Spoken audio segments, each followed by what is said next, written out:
Hello friends, आज के section में हम करंट अफेयर का पार्ट कवर करेंगे। करंट अफेयर आपके एग्जामिनेशन में काफ़ी मेजर रोल प्ले करता है और कुछ नहीं तो हर एग्जामिनेशन में कम से कम 10 से 20 क्वेश्चन ऐसे होते हैं जो करंट अफेयर से रिलेटेड होते हैं, जो डिफरेंट गवर्नमेंट की पॉलिसीज़, डिफरेंट गवर्नमेंट के प्रोजेक्ट्स, स्टेट प्रोजेक्ट्स या फिर science tag, economics, different terminology से आते हैं क्वेश्चन आपके। ओके, तो शुरू करते हैं हम आज का अपना सेक्शन। चलिए, पहला क्वेश्चन है हमारा, लाइट हाउस प्रोजेक्ट के संदर्भ में निम्नलिखित कथनों पर विचार कीजिए। Lighthouse project, okay, lighthouse project, यह project global housing technology challenge के तहत तैयार किया जा रहा है। इस परियोजना के तहत 5000 मकानों का निर्माण करने का लक्ष्य रखा गया है। देखिए, आपका जो पहला सेक्शन है ये कि आपका ये तो आप समझ सकते हैं, लेकिन ये आपका इंफॉर्मेटिव है। ये अगर आपको पता है तो पता है, नहीं पता है तो नहीं पता है। आप सिर्फ एक स्टेटमेंट के बिहाफ में खेल सकते हैं। ओके, ये 50-50 वाला क्वेश्चन हो सकता है अगर इनकेस आपको नहीं आता है कि ये टेक्नोलॉजी रिलेटेड, तो क्वेश्चन आपको मतलब स्टेटमेंट आपकी सही हो सकती है। ओके, दूसरे स्टेटमेंट में अगर आपको रिस्क लेना है तो सोचो 5000 मकान बनाने का गवर्नमेंट टास्क, इतना बड़ा टास्क लेगी कैसे? ये स्मार्ट सिटी तो है नहीं, ये कोई प्रोजेक्ट है। तो इसके अंदर अगर पायलट प्रोजेक्ट के तहत कोई अगर गवर्नमेंट अपना प्रोजेक्ट चलाना चाहती है तो मैक्सिमम 500 या 1000, अगर थोड़ा सा कॉमन सेंस आप यूज़ करते हैं तो 500 या 1000 के आसपास गवर्नमेंट, तो आप इस क्वेश्चन को डील कर सकते हैं। आप समझ रहे हैं मैं जो कहना चाह रही हूँ? तो उस कॉमन सेंस के पॉइंट ऑफ व्यू से आपका ये स्टेटमेंट रॉन्ग हो सकता है। ओके, देखते हैं। कथन केवल एक, केवल दो, एक और दो दोनों, तो दोनों वाला ऑप्शन तो गया, ऑप्शन डी भी गया। अब आपके पास आता है एक और दो।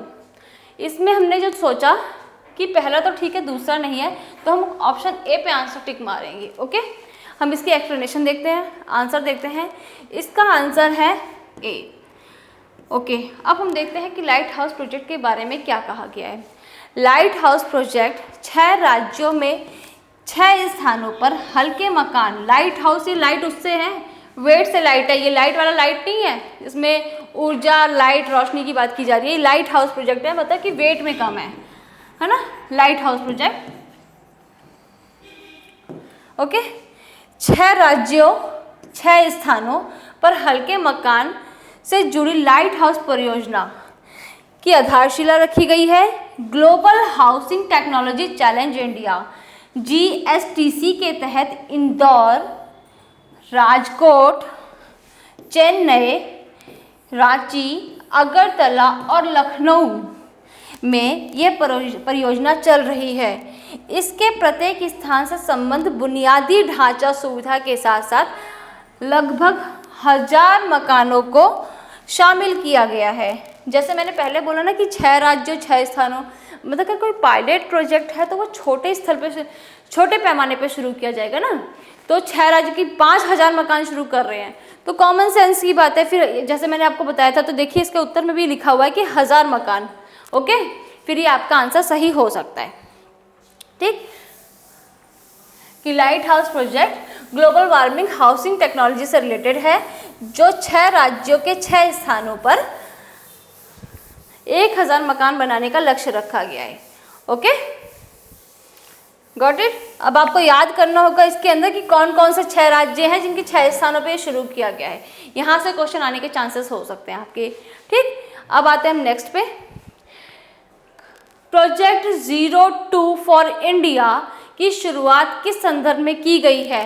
ऑक्सीजन की बढ़ती मांग को पूरा करने के लिए, ऑक्सीजन O2, ओके, O2 की बढ़ती मांग को पूरा करने के लिए, कुपोषण की समस्या को समाप्त करने के लिए, शिशु मृत्यु दर को कम करने के लिए, महिला शिक्षा को प्रोत्साहन करने के लिए। 2.0, यार देखो, इसको याद करने का एक तरीका है कि 2.0 अगर हम ऑक्सीजन को देखते हैं तो ऐसे लिखते हैं। ऑब्वियस है, सिंपल सी बात, ऑक्सीजन से रिलेटेड आंसर होगा इसका। याद करने का तरीका मैंने बताया है कि इससे आप एग्जामिनेशन के अंदर ट्रिक कर सके, आपको क्लिक कर जाए, आप आंसर निकाल सकते हैं। ओके, तो इसका आंसर होगा 2.0 का ऑक्सीजन की बढ़ती मांग को पूरा करने के लिए। ठीक है, आइए देखते हैं इसके आंसर के डिटेल्स में क्या लिखा हुआ है। भारत सरकार ने महामारी के कारण संभावित ऑक्सीजन की मांग को पूरा करने के लिए प्रोजेक्ट 2O की पहल की शुरुआत की। इस पहल के तहत छोटे ऑक्सीजन संयंत्र की स्थापना, ऑक्सीजन संयंत्र की स्थापना, कंप्रेसर निर्माण, ऑक्सीजन प्लांट कंस्ट्रक्शन, वेंटिलेटर आदि की आपूर्ति सुनिश्चित की जाएगी और लंबी अवधि के लिए तैयारी के लिए विनिर्माण तंत्र को मजबूत किया जाएगा। मतलब ये सब सिंपल सी बात है, ऑक्सीजन को बनाया जाएगा, कंप्रेस किया जाएगा और इजी से उसके सबके पास अवेलेबल कराया जाएगा। ओके, तो प्रोजेक्ट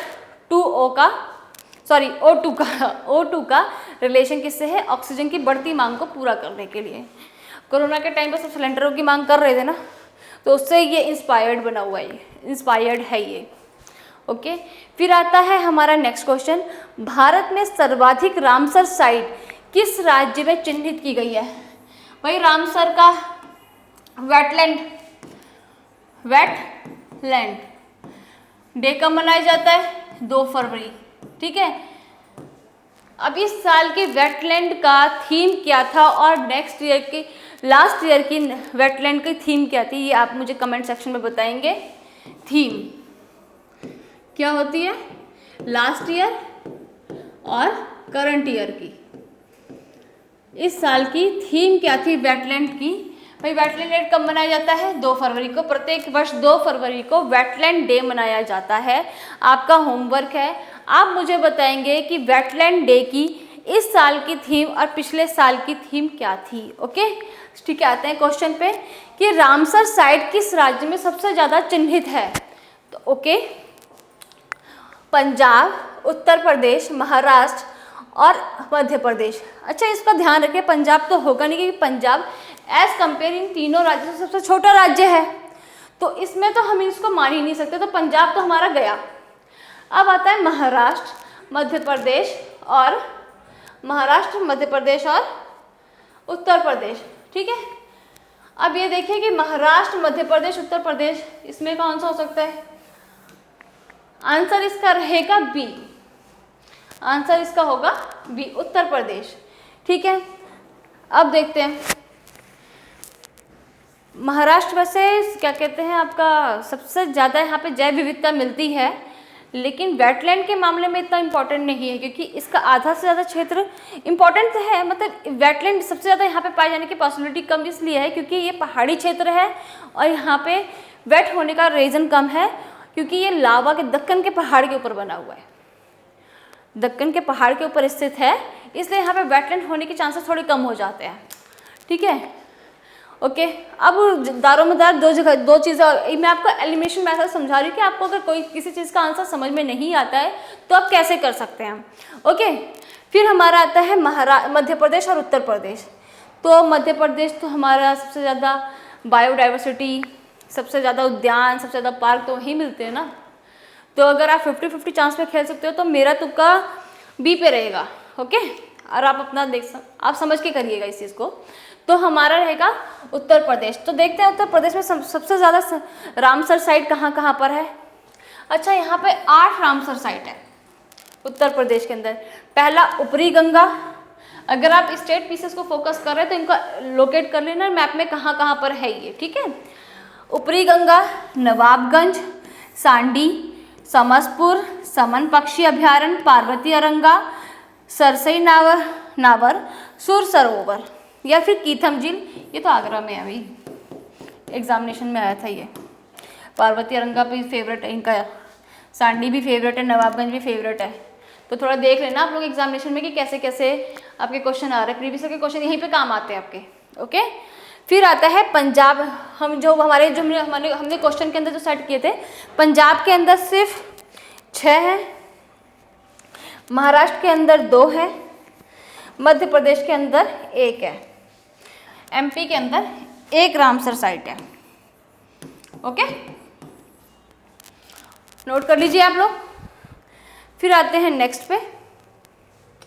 हाल ही में गुजरात के किस स्थल को यूनेस्को की विश्व विरासत सूची में शामिल किया गया है? यूनेस्को की हाल ही में पूछा गया ये, हाल ही में। लोथल, रंगपुर, धौलावीरा, अहमदाबाद। अहमदाबाद गुजराती बोलते हैं, अहमदाबाद मेन प्रोनाउंसिएशन है, अहमदाबाद। ठीक है, इसका आंसर रहेगा धौलावीरा। आंसर क्या रहेगा? धौलावीरा। ओके, चलिए इसकी डिटेल करते हैं। गुजरात के कच्छ जिले में स्थित हड़प्पा कालीन धौलावीरा को विश्व विरासत सूची में 2 जुलाई 2021 में शामिल किया गया है। इससे पूर्व गुजरात के चंपानेर, रानी की वाव, अहमदाबाद शहर को विश्व विरासत सूची में शामिल किया गया है। अच्छा, अब धौलावीरा का हड़प्पा कालीन में क्या इंपॉर्टेंस थी धौलावीरा की, इसको आप मुझे कमेंट सेक्शन में बताएंगे। ये आपका होमवर्क है, हिस्ट्री के पॉइंट ऑफ व्यू से बताइए ये आप। ठीक है, ये आपका होमवर्क होगा ये। Okay sir, okay boys girls, चलिए शुरू करते हैं नेक्स्ट क्वेश्चन। अब आते हैं कि भारत का प्रथम मानव अंतरिक्ष यान गगनयान का प्रारंभ वर्ष कब होगा? गगनयान का आरंभ वर्ष कब होगा या ये उड़ान कब भरेगा? उत्तर होगा 2022।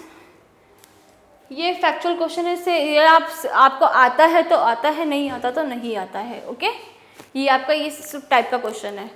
तो भारत 2022 में GSLV Mark 3, ये बहुत इंपॉर्टेंट है, GSLV Mark 3 का उपयोग करके भारत की पहली मानव अंतरिक्ष उड़ान गगनयान की शुरुआत करेगा।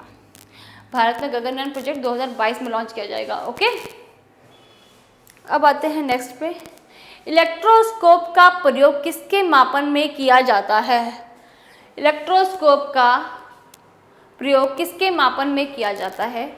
उत्तर होगा विद्युत आवेश की उपस्थिति के। इलेक्ट्रोस्कोप का प्रयोग किसी भी निकाय में विद्युत आवेश की उपस्थिति, कितना करंट है कितना नहीं है, उसको ज्ञात करने के लिए इलेक्ट्रो मतलब कि इलेक्ट्रॉनिक से जुड़ा है, इलेक्ट्रिक से जुड़ा है, करंट से जुड़ा है बेसिकली। ठीक है, ओके नेक्स्ट क्वेश्चन। भारत का पहला अंतरराष्ट्रीय समुद्री सेवा क्लस्टर किस राज्य में बनाया जा रहा है? इसका उत्तर होगा डी, गुजरात।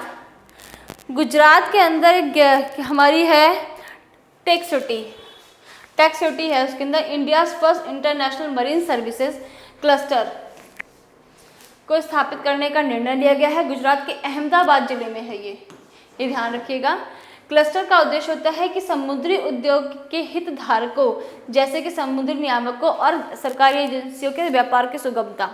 बेसिकली यह है कि आपकी मरीन इकोनॉमी को स्ट्रॉन्ग करने के लिए हम ओशन क्लस्टर का निर्माण करते हैं। तो इसी से रिलेटेड है ये क्वेश्चन कि अंतरराष्ट्रीय इंटरनेशनल हम मरीन क्लस्टर, ओके, इसका निर्माण करने की बात हो रही है। ठीक, ओके, अब आते हैं हमारा नेक्स्ट क्वेश्चन। कोविड इनोवेशन श्रेणी में उत्तर प्रदेश के किस राज्य को विजेता घोषित किया गया? राज्य बहुत रहे हैं लेकिन उत्तर प्रदेश स्पेसिफिक पूछा है आपका कि इनोवेशन, ठीक है, इनोवेशन में किस राज्य को विजेता घोषित किया गया है? वाराणसी, लखनऊ, मथुरा, झांसी। इसका उत्तर होगा वाराणसी, जहाँ से पीएम मोदी की चुनावी सीट है।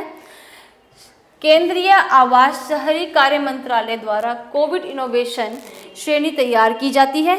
किसके द्वारा? केंद्रीय आवास, महुआ, ओके।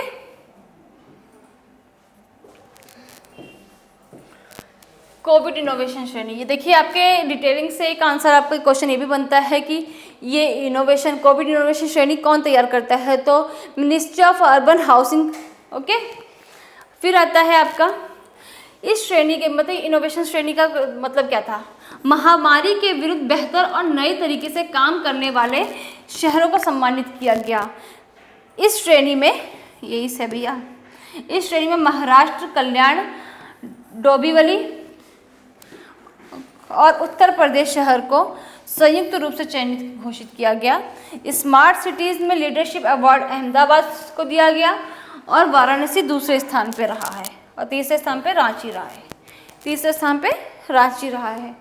ओके आज के लिए हम आपको समझ में आ रहे होंगे वैसे ये क्वेश्चन सारे के सारे, और इन क्वेश्चन के आप नोट्स बना लेना या स्लाइड्स के स्क्रीनशॉट रिकॉर्ड कर लेना, स्क्रीनशॉट रख लेना, जिससे आपको रिवीजन करने में इजी रहे।